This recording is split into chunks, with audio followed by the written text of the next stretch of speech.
Ոստիկանության գվարդիայի մասով ծառայությունը նոր է ձևավորված 2025 թվականի նոյեմբերի 1-ից եւ կարծում եմ այս կարճ ժամանակահատվածում, երբ որ մենք դիտարկում ենք այն աշխատանքը, որը տարվել է ոստիկանության գվարդիայի կողմից, դրական ազդակներ ունենք։ Շուրջ 500 հանցագործության դեպք է բացահայտել ոստիկանության գվարդիան։ Նկատում եմ սառը զենքի հայտնաբերում, թմրամիջոցների հայտնաբերման դեպքեր, զուգահեռաբար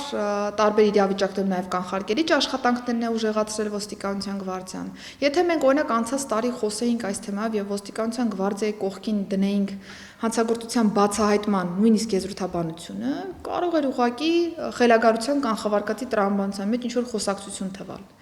Բայց ես ուրախությամբ եմ արձանագրում, որ ոստիկանության գվարդիան այլևս շատ սինխրոն աշխատում է ոստիկանական համակարգում որպես ոստիկանության կարևոր հենասյուն,